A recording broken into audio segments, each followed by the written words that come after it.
j'ai une lumière qui s'allume, je fais Bitcoin. Ah mais j'en ai beaucoup ça des bitcoins. En termes de chiffre d'affaires ou de bénéfices, combien ça te rapportait par an? Oui, je peux le dire, oui, on dépassait les millions. Ça doit être dur psychologiquement. Ça a été la descente aux enfers.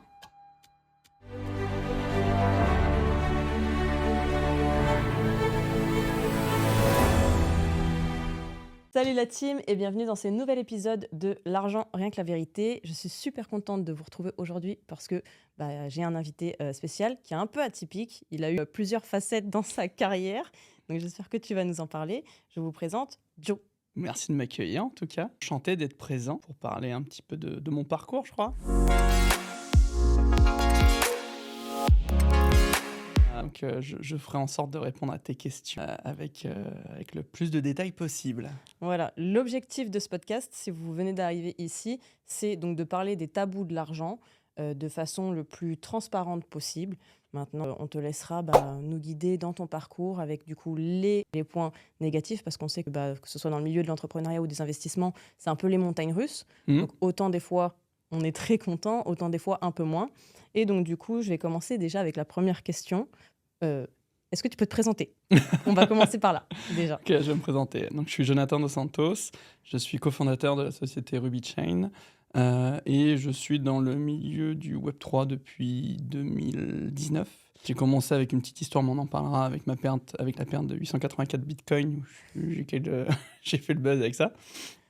Bref, en tout cas, j'ai un cursus d'ingénieur. J'ai travaillé dans de grandes sociétés comme Dell Technologies, Microsoft, Soprasteria. Et aujourd'hui, je suis régulièrement en tournée pour faire des conférences sur l'intelligence artificielle et le Web3, des tables rondes. Et je conseille et j'accompagne des entreprises à avancer, en tout cas dans ces nouvelles technologies qui est l'intelligence artificielle et le Web3. Ok. Tu fais ça depuis combien de temps? L'intelligence artificielle? L'intelligence artificielle, ça fait un peu plus de 3 ans. Ok. Oui, donc tu es vraiment arrivé aux prémices en fait, de l'intelligence artificielle, quand ça a commencé vraiment à se développer. En tout cas, que ça avec commencé à l'arrivée faire parler notable d'OpenAI avec ChatGPT, Ouais. même si en soi, ChatGPT 1, c'était déjà présent depuis de nombreuses années, mais cette interface de communication assez simpliste qui permet à tout le monde de pouvoir interroger l'intelligence artificielle qui est ChatGPT, c'est arrivé il y a 3 ans à peu près, si je dis pas de bêtises. Et donc du coup, c'est là où on a vu une porte ouverte en fait sur des choses possibles, une multitude de choses possibles en tout cas. Ouais. Avant de parler du coup de tout cet aspect de ta carrière, parce qu'au final là c'est vraiment basé Web3. Le Web3, tu as commencé à quand exactement? Alors, c'est un long parcours ça par contre.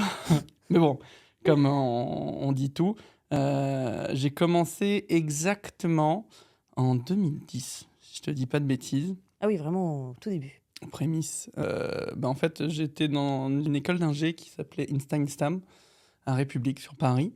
Et j'ai eu la chance d'être dans de ce cursus. J'étais avec une amie, avec plusieurs amis, mais une amie en particulier qui m'a parlé de Bitcoin. Et en parlant de Bitcoin, elle a dit « Ouais, ça, il faut que tu puisses en avoir, donc il faut faire ci, il faut faire ça. » Et moi, assez curieux, donc j'ai voulu regarder, j'ai voulu voir ce que c'était. À l'époque, le SHA-256 était possible, on pouvait le miner avec des cartes graphiques. Donc j'avais la chance d'avoir des cartes graphiques. Donc aujourd'hui, je crois qu'il n'y a plus de possibilité de retour en arrière, mais on va dire que j'avais des cartes graphiques gratuitement. Ok. Mais ça, on pourra en parler si tu veux, mais c'est pas très légal à ce moment-là. Et du coup, j'avais le bon combo parfait, c'est-à-dire la connaissance que je voulais avoir sur cette nouvelle technologie et des cartes graphiques à foison qui m'a permis de pouvoir miner du Bitcoin. T'as miné du Bitcoin. Tu fais partie des premiers mineurs, genre. Ouais, mais je l'ai pas gardé. Si, la réalité des choses, c'est que je suis arrivé à un moment où j'avais 884 Bitcoins. Je dis bien ce chiffre, ce nombre précis. Parce que la seule trace que j'ai gardée, c'est un screen que j'ai envoyé à ma collègue qui m'avait initié dedans en disant « Regarde, j'ai 884 bitcoins ». Et j'ai continué un petit peu après, mais j'ai stoppé. Et j'ai pas du tout cru au bitcoin. Et du coup, au fil des années, j'ai formaté mon disque avec les nouvelles versions de Windows. Et j'ai reformaté à plusieurs reprises, en me disant au moment où j'ai fait un format de ces 2 points, qu'il y avait un truc qui s'appelait Bitcoin, mais comme ça valait que dalle à ce moment-là, que je me disais que c'était une hype du moment que forcément ça allait servir à rien, j'ai effacé tout ça. Et en effaçant tout ça, c'était encore récupérable. Il faut savoir que quand un disque, on n'a fait que formater celui-ci, c'est-à-dire qu'on imagine un immeuble avec plusieurs boîtes aux lettres, qu'on fait un formatage sur un disque dur ou sur clé USB, en fait, on ne vient formater que les boîtes aux lettres. C'est-à-dire on supprime les boîtes aux lettres, mais les habitants à l'intérieur, en fait, ils sont toujours présents. D'accord ?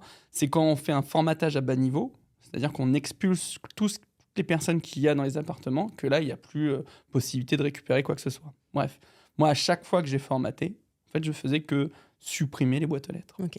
Donc, il y avait encore une possibilité de pouvoir le faire, de pouvoir récupérer ces bitcoins.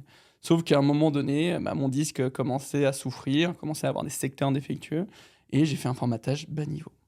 Et en 2018-2019, en parlant, en étant dans une conférence dédiée à Microsoft, au Louvre, devant beaucoup de personnes, je me mets à parler de technologies avancées comme l'hyperconvergence et d'autres nouvelles technologies que voulait sortir Microsoft à ce moment-là. Et à la fin de la conférence, j'ai une personne qui vient me voir et qui me dit que ces nouvelles technologies, c'est super. Par contre, on devrait parler aussi du Bitcoin, de la blockchain. Et quand il me dit ça, ça me fait un gros tilt. Tu vois, j'ai une lumière qui s'allume, je fais « Oh, Bitcoin ?» Ah, mais j'en ai beaucoup, ça, des Bitcoins. Je fais, mais vous en avez combien ? Et là, je lui dis, je sais pas, 800, 1000, j'en sais rien. Et là, il me regarde avec des gros yeux. En fait, ce que je crois, la chose dont je me rappelle le plus, c'est ses gros yeux. Et il me dit, mais vous savez combien ça coûte ? Et je sais pas, quelques centimes, non ? Et à ce moment-là, ça devait coûter 6 000 €. C'est ce que c'est. Et là, je le regarde, je pense qu'il y a un petit temps d'attente Et de là, tu quelques secondes. comprends. Et là, je me dis, mais attends. Un bitcoin, 6 000 €, j'en avais 1000 un truc du genre, tu vois. Et je dis, mais non, c'est pas ça. Et je me rappelle que j'ai passé tout le week-end qui a suivi à chercher dans mes sauvegardes si j'avais sauvegardé quelque chose, si j'avais gardé un truc, si je pouvais récupérer quelque chose. Et la seule chose que j'ai récupérée dans mes sauvegardes, c'était un screen que j'avais envoyé à cette personne sur MSN en disant, regarde, j'ai 884 bitcoins. Et voilà. Putain, c'est incroyable. Du coup, aujourd'hui, ça représenterait quoi, 884 bitcoins? Bon, on est à peu près à 100 000. 100 000 fois 1000. Ah putain, t'imagines. Ça doit être dur psychologiquement, quand même. Non, pour 2 choses. La première, c'est que ça m'a permis de pouvoir fonder en 2019-2020, fin 2019-2020, Space Box. Space Mining Box, c'était la possibilité à chacun de pouvoir miner de la crypto-monnaie. Peu importe que ce soit du Bitcoin, de l'Ethereum, etc. On donnait la possibilité à chacun de pouvoir avoir sa crypto-monnaie en toute sécurité. Donc, c'est-à-dire qu'au Portugal, on avait plusieurs fermes de minage avec mon associé et on avait des milliers de machines. Ces milliers de machines ne nous appartenaient pas qu'à nous, mais en fait, on avait des personnes qui avaient pris connaissance de la crypto-monnaie, qui voulaient en avoir, mais avoir une machine qui mine chez soi, c'est du bruit, c'est de la chaleur, c'est de l'électricité que tu payes à prix fort en France. Et nous, on les avait pas chers, parce que l'électricité, à ce moment-là, on avait des accords qui nous permettaient de ne pas avoir l'électricité bien chère. On avait des fermes de minage où ils pouvaient avoir autant de bruit qu'on pouvait, des ventilations énormissimes. Et donc, du coup, on avait la possibilité de gérer pour les gens leurs machines et que eux n'aient qu'à récupérer en fait le produit, la création même de ces machines. Et ça, et de continuer, tu vois, de continuer par la suite. Enfin, on s'occupait vraiment de tout et ça a super bien marché. On parle de bénéfices qui étaient énormes, on dépassait les millions. Mais il y a eu un revers sur le fait que Ethereum est passé de Proof of Work à Proof of Stake, qui a cassé un peu le game. Mais en tout cas, pendant 2 ans, c'était ultra lucratif. Mais donc, du coup, je parle aussi de la deuxième chose. Parce que la première chose, c'est que ça m'a permis de rentrer dans l'écosystème du Web3 et de pouvoir permettre à chacun de pouvoir y participer. Mais la deuxième chose, c'est que en fait, j'en avais pas connaissance que j'avais ces bitcoins. Je l'avais totalement oublié. Et je me dis que si j'avais pas oublié et que j'avais suivi la progression du bitcoin, je me dis qu'à $1, j'aurais vendu. Ouais. Donc au final, Tu C'est penses que tu l'aurais, enfin, dans tous les cas, tu les aurais pas gardés. Moi, ce que je me dis, c'est qu'en fait, finalement, tes bitcoins, euh, ils n'ont pas disparu. Enfin, toi, t'as plus les accès finalement à un wallet, c'est ça? Ils sont stockés quelque part. Et en toi, t'as fait, plus les accès à ce wallet. C'est en ça? fait, quand on te dit ta clé, ton portefeuille, Ouais. c'est bien comprendre que dans le monde, dans l'écosystème de la crypto-monnaie, du Web3, pardon, la crypto-monnaie t'appartient quand il est sur un cold wallet, enfin sur un MetaMask, admettons, et que ta clé, tu es la seule à pouvoir la détenir. D'accord? Ton compte bancaire. Si ton compte bancaire, derrière, tu as oublié ton mot de passe ou quoi que ce soit, tu appelles la banque, tu appelles ton conseiller, il va te réinitialiser le truc, t'envoyer un courrier avec ton nouveau passe, et tu vas pouvoir rentrer sur ton compte et récupérer ton argent. Même si en soi, bref, tout ce qui est fiduciaire, c'est autre chose. Bref, ta crypto-monnaie, elle t'appartient, la sécurité t'appartient. Donc, les logins d'accès, comment t'y connecter en tout cas, ça ne t'appartient qu'à toi de les garder, de la sécuriser. Donc au final, c'est comme si je te disais que, effectivement, oui, j'ai un portefeuille, mais ce portefeuille, en fait, je ne sais pas le login, je ne sais même pas l'IBAN, tu vois, et j'ai pas son password. Ouais. Parce que... Donc, même que tu voudrais, je te dis n'importe quoi, mais dans 20 ans, imaginons, il y aurait des ordinateurs quantiques qui pourraient craquer ton wallet. En fait, tu ne connais même pas ton wallet. Tu n'as même pas le numéro de ton Non, wallet, non. en fait. Donc, c'est On pas avait possible. déjà essayé de rechercher un petit peu sur... parce qu'il faut savoir que dans la blockchain, tout est référencé. Bah ouais, c'est ça. D'accord. Quand on parle de blanchiment d'argent, c'est beaucoup de conneries, quoi, beaucoup de bullshit. Parce que tout ça, on peut le visionner sur la blockchain. Et comme je ne savais pas le nombre exact de bitcoins que je détenais, il y avait énormément de portefeuilles qui existaient avec cette même quantité. Et il faut savoir qu'aujourd'hui, on a à peu près 4 millions de bitcoins qui sont perdus, je crois. Donc très difficile de savoir lequel est le mien. Mais de toute façon, c'est pareil que je souhaite avoir un portefeuille avec 1000 bitcoins ou 2000 bitcoins. J'aurai la même problématique pour tenter de la récupérer. Tu parlais d'ordinateur quantique. J'ai beaucoup de mal à croire, en tout cas aujourd'hui et même dans les 50 prochaines années, qu'on dédie un ordinateur quantique à venir casser la blockchain de Bitcoin et de pouvoir récupérer, je sais pas, un wallet avec des Bitcoins perdus. Tout simplement parce que un ordinateur quantique, c'est pas foncièrement exact à tout temps. D'accord. On parle plus de 1-0, on parle de 1-0 et d'une autre possibilité, l'entre-deux par exemple. Donc du coup, il faut tout reprogrammer, d'accord, pour qu'on se dise on peut craquer la blockchain Bitcoin. Et ça servira à rien. Parce que si on est capable de faire ça, ça se verra. Et si ça se voit, la valeur même de Bitcoin s'effondrera. D'accord. C'est comme si demain je te disais Satoshi Nakamoto, on revient à la vie, et tu vois simplement un Bitcoin de son wallet qui passe sur un exchange. Là, on a une chute, je dirais, au moins de 80% du Bitcoin. Oui, c'est sûr. Donc, ça ne servira à rien. Même aujourd'hui, quand on parlait de Proof of Work, l'attaque 51, si tu vois ce que c'est. Non. L'attaque 51, c'est de se dire que la blockchain, si on reprend, je te prends un petit temps là-dessus, la blockchain, c'est comme un grand livre de comptabilité où sont référencées toutes les transactions de la blockchain Bitcoin, par exemple. Donc, de là, je sais si tu as envoyé un Bitcoin à telle personne, même si tu es référencé par un IBAN, pour reprendre le monde fiduciaire. Donc du coup, tout ça, on le voit. Et en fait, pour pouvoir le traficoter, il faudrait que l'intégralité des machines qui sécurisent la blockchain soient d'accord pour modifier quelque chose dans la blockchain Bitcoin, dans le livre de transaction. Et ça ne se fera pas. Par contre, ça pourrait être possible si quelqu'un détenait 51% de toutes les machines qui sécurisent la blockchain Bitcoin. Et à ce moment-là, il pourrait avoir le droit de changer, de modifier la blockchain en elle-même, de modifier des transactions. Mais encore une fois, à ce moment-là, ça se verrait. ça perdrait de sa valeur et ça n'aurait aucune utilité par rapport aux fondamentaux qu'a voulu laisser Satoshi Nakamoto en créant le Bitcoin. Donc, pour revenir à ce qu'on disait, c'est que même si demain, je savais où était mon portefeuille, je sais que celui-ci est perdu. Sauf si par miracle, j'arrive à retrouver sur une sauvegarde une vieille clé USB quelque chose. J'y crois plus, tu vois, j'ai fait le deuil de tout ça. Mais je pense pas que ça sera possible. Et je pense que même si demain, un ordinateur quantique est assez puissant pour pouvoir casser la blockchain en elle-même. Ouais, en fait, ça perdrait de la valeur automatiquement. Instantanément. Donc, ça aurait, pour moi, ça serait totalement inutile. Ouais, je comprends. Donc, ça serait dépenser des milliards et des milliards d'euros pour tenter de modifier quelque chose qui, au final, te rapportera rien du tout. Ouais. C'est fou, cette histoire. En vrai, je sais que tu me l'avais déjà raconté l'une des premières fois qu'on s'était rencontrés, je crois.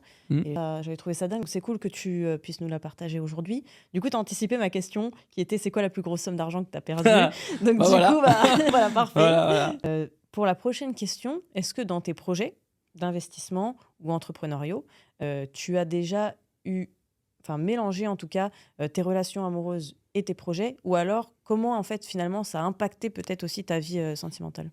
Alors, j'ai jamais impliqué une personne avec qui j'étais. J'ai jamais eu une copine avec qui j'ai lancé un business. Par contre, les amis, et ça, je pense que ça vaut pour tous les entrepreneurs, c'est très déconseillé de faire une entreprise avec des amis. J'ai eu malheureusement une entreprise, dont celle dont je te parlais avec Space Mining Box, où j'ai découvert une personne au bout de quelques années qui n'était pas du tout celle Que tu pensais que être. je pensais être, que je pensais qu'elle était. Et il s'avérait que beaucoup de personnes peuvent avoir double facette. Ok, on va développer parce que du coup ça fait partie d'une autre question. Ok. Et du coup on approfondira après. On va faire un petit jeu. Mhm.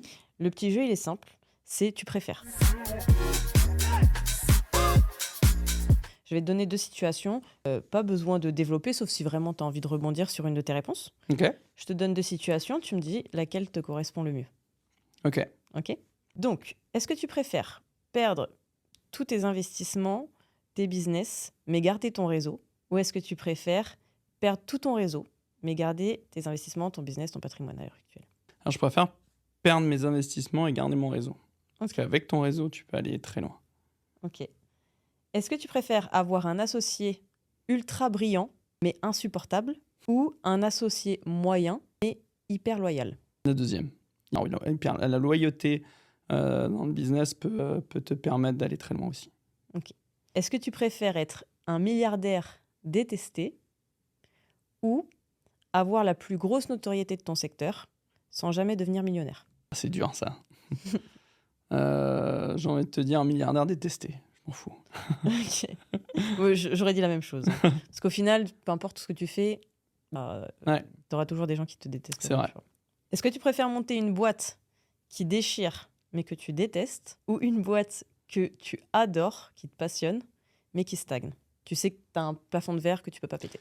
Je préfère monter un projet que je déteste, j'ai expliqué pourquoi, et qui cartonne, parce que forcément, de ce qui en sortira, c'est que je pourrais faire quelque chose par la suite, sans la volonté de me dire ça va pas cartonner. Non, je le ferai par plaisir, mais je serai dans l'obligation de le faire avant pour justement avoir les fonds de pouvoir le faire.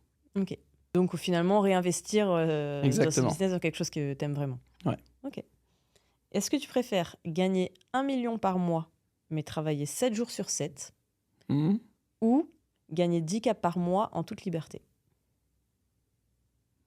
Bref, si tu me dis que je travaille 7 jours sur 7, quand est-ce que je vais le dépenser, ce million, tu vois? Donc non, je préfère gagner 10 000 euros en toute liberté. Allez, parfait. Du coup, ça nous ramène à notre troisième question que tu commençais du coup à développer, où en fait on va rebondir un petit peu sur à quel moment tu as failli tout abandonner, entre guillemets. C'est un grand mot parce que bon, en fonction de la détermination de chacun, on n'abandonne ou pas. Mais le plus gros coup dur, là tu parlais de ta difficulté avec ton associé.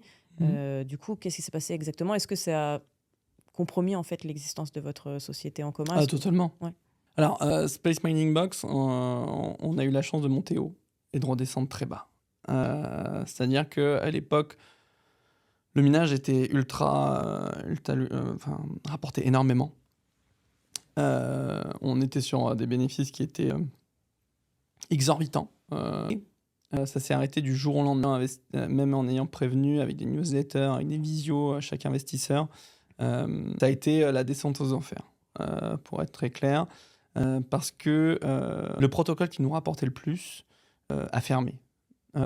Et donc, du coup, nous, on a beaucoup cru que ça allait être quelque chose en mode hybride, tu sais, où on s'est dit, bon, ils vont pas fermer totalement, c'est pas possible, tu vois. Ils vont le faire, ils vont laisser un peu le minage proof of work et commencer avec les deux en même moment, tu vois, du proof of stake. Vous faisiez que de l'ETH? Non, on faisait de l'Ethereum, on faisait on a fait du Radiant même à une époque, du CAS, on en a fait plein, tu vois. On a fait des tests à droite, à gauche. Bien sûr, Ethereum était celui qu'on minait le plus. C'est d'ailleurs, tous nos clients étaient sur de l'Ethereum, on va pas se mentir. Mais on a tenté plein de trucs, Ok. d'accord. Et oui, donc du coup, quand tu as la vache à lait qui arrête, qui n'existe plus, qui est morte sur le coup, en fait, tout ce qui en suit derrière, que ce soit l'agriculteur qui s'occupe de la vache, les magasins qui s'occupent de vendre le lait de la vache, etc. Enfin, tout le monde ferme. Il n'y a Mm. plus rien, quoi. Et là, en fait, on s'est retrouvé à devoir rembourser des investisseurs qui voulaient récupérer leur argent, qui n'avaient pas compris, en fait, le système. Ils se sont dit, tiens, en fait, la vache à lait, ça rapporte, je mets 1000, je récupère 1000 euros sous 6 mois ou un an, tu vois. Et dit, c'est génial ça, attends, mais je mets 10 000, je mets 100 000. Et en fin de compte, tu as des gens qui ont été très menaçants, on va dire. Je rentrerai pas dans les détails, mais on va dire que c'est des personnes qui avaient des fonds, beaucoup de fonds, que mon associé de l'époque a accepté et qu'on a dû rembourser à équivalence. Ce qui a fait qu'on a dû vendre sur nos persos à nous, tu vois. Donc on va dire que cette société est montée très haut et est descendue très bas parce que dans le bas, je n'ai pas reconnu mon associé. C'est là que quand tu t'associes à quelqu'un, c'est comme un mariage en fait. Tu t'associes pour le meilleur et pour le pire. Et au final, que je ne connaissais pas cette personne sur le pire. Et donc du coup, je passerai tous ces détails-là, mais cette personne a totalement changé quand on n'avait plus de rentrée d'argent. Ok. Et donc du coup, tu as des business, il y en a plein qui sont sortis de ce pétrin, qui ont réussi à rebondir actuellement. Plein d'autres que non, mais moi, j'ai pas pu rebondir parce que ça peut être aussi ma faute aussi, mais pour le coup, cette personne, je ne souhaite que du bien pour le coup, mais voilà, c'était pas la personne que je connaissais. Tu ne sais pas à qui tu t'associes tant que tu n'as pas été dans le pire. Et il faut savoir que c'est dans le pire que ton équipe doit être la plus solide. Ouais, je comprends. Est-ce que suite à ça, c'est là où tu as arrêté le minage complètement du coup? Enfin, est-ce que tu as arrêté déjà le minage ou est-ce que tu continues quand même, mais peut-être à titre personnel ou... Non, parce que c'est pas rentable. C'est pas rentable parce qu'aujourd'hui, le coût de l'électricité en France, on est entre 17 et 22, je sais plus. Bref, faut savoir qu'aujourd'hui, tu payes pour miner. Donc ça vaut plus le coup. Et t'en as beaucoup qui ont perdu de l'argent. Et aujourd'hui, t'as aucun coin en France qui est rentable à miner. Donc c'est pas en France déjà que tu feras du minage. Et même dans des lieux un peu plus emblématiques comme Islande, etc., ça devient un peu plus compliqué. Mais là, je passe par un ami que tu connais qui est Florent Gabriel de blog.io. Il passera de toute façon le podcast aussi. Voilà. Donc, si jamais je dois conseiller une société qui cartonne et je connais le savoir de ces personnes-là et le professionnalisme qu'ils ont, si je dois miner un jour, je passerai par eux. Ok. Du coup, changement, tu pars dans l'intelligence artificielle, dans le Web3, enfin tu restes dans le Web3, mais entre guillemets, tu laisses le minage à cette expérience du coup qui a été compliquée. Et du coup, tu reprends suite au fait à ton profil qui est ingénieur, tu reprends tu deviens développeur en fait dans l'intelligence artificielle. Alors, je deviens pas développeur. En fait, j'arrive en fait à adosser le rôle de gérant de société et mon rôle de manager de chez Microsoft. Chez Microsoft, en fait, ils sont à la pointe de la technologie, ça tu le sais, et on a la possibilité de pouvoir toucher à plein de technologies à droite à gauche, dont l'intelligence artificielle. Et l'intelligence artificielle me hype sur le moment, et j'essaye de manière autodidacte, en tout cas, de pouvoir entrer, de comprendre. Et à ce moment-là, il n'y a pas de formation, tu vois, adossée à l'intelligence artificielle, que ce soit dans l'utilisation. La seule chose que tu vas trouver, c'est des vidéos sur YouTube. Donc du coup, je me suis dit, je vais faire des petites vidéos YouTube pour apporter ce que j'ai appris de manière autodidacte aux gens. Ça a plutôt plu, ça a bien marché. Et c'est là que j'ai compris que il faudrait que j'aille plus loin.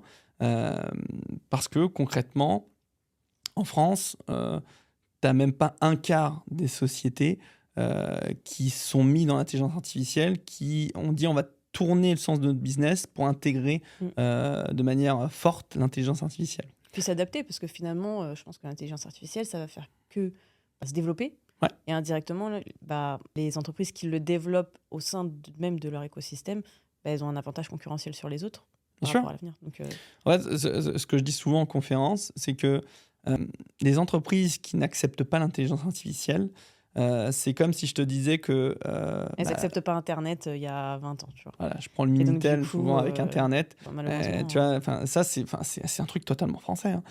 En France, on s'est dit que le Minitel, c'était ce qui avait de plus précieux et que jamais personne ne pourra nous le détrôner. Nous le détrôner. Et malheureusement, tu as Internet qui est arrivé. Et tout le monde a cru que c'était une connerie. Et finalement, regarde ce que c'est devenu aujourd'hui, tu vois. Ouais. Donc au final, on reproduit, en tout cas en France, souvent les mêmes schémas. J'ai l'impression qu'on n'apprend pas de nos erreurs, ce qui est dommage. Mais les entreprises, en tout cas, qui n'acceptent pas de faire entrer l'intelligence artificielle dans leur business, dans leur entreprise, vont forcément Se mordre louper les le doigts. train et Ouais. se mordre les doigts. Ouais, c'est Donc sûr. c'est là où je me suis dit qu'il y avait vraiment un avantage, c'est-à-dire de former les employés des entreprises. Ça, c'était une première chose, à l'utilisation même, et de comprendre comment ça fonctionnait et surtout de savoir comment étaient traitées ces données. Et par la suite, on s'est dit ça serait bien d'aller plus loin et d'aider du coup les entreprises à intégrer des solutions d'intelligence artificielle et pourquoi pas même en créer. Est-ce que tu peux nous dire, parmi, du coup, parce que tu as eu plein de vies différentes, on dirait, Ouais. est-ce que tu peux nous dire quelle est du coup l'activité qui a été le plus rentable pour toi?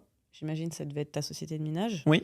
Est-ce que tu peux nous dire, en termes de chiffre d'affaires ou de bénéfices, combien ça te rapportait par an? Oui, je peux le dire. Oui, on dépassait les millions. Ok. Voilà, on était 2 personnes et 3 personnes qui entretenaient les machines Ok. et on avait un chiffre d'affaires qui était bien. Ouais. Voilà, je ne pourrais pas en dire beaucoup plus, mais Ok, voilà. pas de souci. De plusieurs millions en termes de chiffre d'affaires. Parce Exactement. qu'après, il y a les charges aussi qu'il faut déduire, etc. Ah, c'est ça. Et c'était en France, du coup. Non, c'était au Portugal. Ah, c'était au C'est une Portugal. société au Ok. Portugal. C'était pas la même imposition, du coup, même si Voilà. il y a quand même une imposition au Portugal. Il n'y avait pas de Ok. de taxe sur la plus-value à ce moment-là, etc. Voilà. On va faire le deuxième petit jeu. Ce petit jeu, c'est un cap ou pas cap.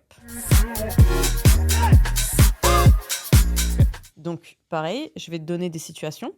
Tu me dis, est-ce que tu serais cap ou pas cap de les faire? Ok. Je te demande pas de les faire aujourd'hui, mais c'est juste, toi, est-ce que voilà, tu les ferais ou pas? Donc, cap ou pas cap de travailler avec un client que tu détestes juste pour le gros chèque? Pas cap. Ouais, pas cap. Cap ou pas cap de balancer un énorme dossier sur un concurrent pour l'éliminer? Tout dépend les liens que tu vas avoir avec cette société, mais j'en serais capable, oui. Ok. Moi, j'avoue, je pense que s'il y a un concurrent qui me cherche, en fait, tu vois, moi, je fais mon truc dans mon coin. Exactement. Mais s'il y a un concurrent qui commence à venir me chercher et C'est qu'en ça. plus j'ai un gros dossier, T'as tout compris. moi, je suis cap. C'est pour ça que je dis que je suis cap aussi, c'est exactement pour ça. Tout dépend les liens qu'on va avoir. Parce qu'en fait, tu vois, même l'IA et le Web3, il y a de la place pour tout le monde, Oui. tu vois. Et je vais pas manger chez n'importe qui et je vais pas faire du mal à n'importe qui. Par contre, tu as une personne qui va venir dire du mal sur moi, etc., sur ma société. Là, ouais, je peux la ruiner. Ok. Cap ou pas cap de facturer un client plus cher juste parce qu'il a l'air riche? Non, Ou pas cap de quitter ton conjoint pour devenir millionnaire? non, pas cap. Enfin, non. Cap ou pas cap d'investir tout ton argent, patrimoine, business, épargne, ce que tu veux, Ok. dans un seul projet ultra risqué, mais avec un potentiel x100? Ah, c'est dur. C'est dur. J'ai un profil à risque en plus. Donc, Bah ouais, c'est pour ça. c'est dur ce que tu me demandes là. Cap. Ok, cool. Cap ou pas cap de tout lâcher demain pour partir vivre à l'étranger, pour tout recommencer à zéro? Et cap ou pas cap de donner le nom d'une personne de ton industrie que tu ne recommandes pas du tout? De mon industrie, tu veux dire l'écosystème plutôt? Ouais, l'écosystème. Ouais, oui. Enfin, oui, cap. Ok, tu peux la donner ou tu peux ne pas la Non, donner. je la donnerai pas. Mais tu pourrais la donner en privé. Je pourrais la genre. donner en privé, oui. Allez, ça marche. Très bien. On a quelques questions et après on a presque fini. Donc c'est plus par rapport aux personnes qui pourraient se reconnaître dans ton profil, soit qui veulent se lancer dans l'intelligence artificielle, soit peut-être même dans le minage.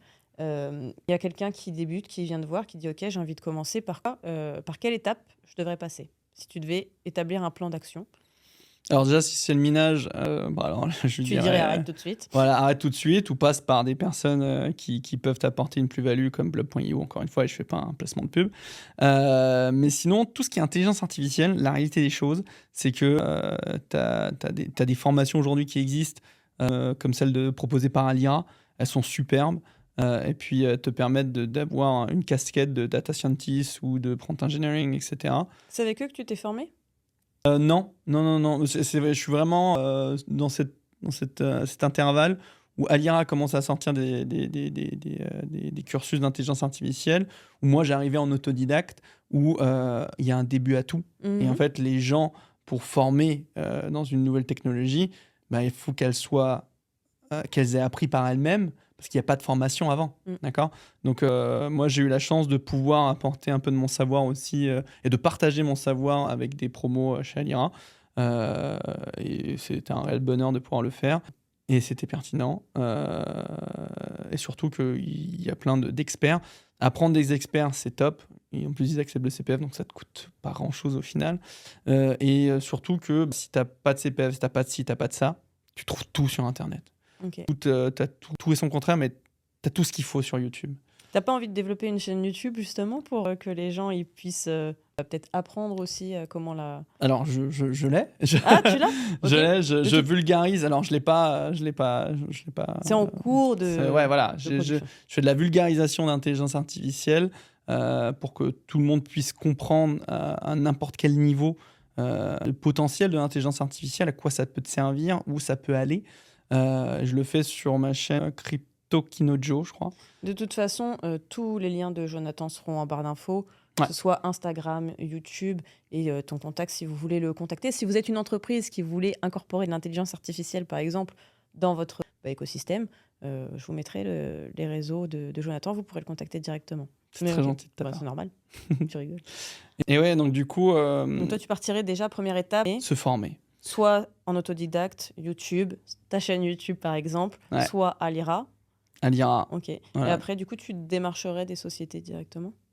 Le problème, c'est qu'aujourd'hui, et tu dois voir, le démarchage des sociétés au culot, quand on dit au culot, c'est est-ce que tu viens, est-ce que tu viens de te présenter avec une idée originale, ou est-ce que tu fais simplement du démarchage via LinkedIn, via email, ça marche plus ça, tu vois.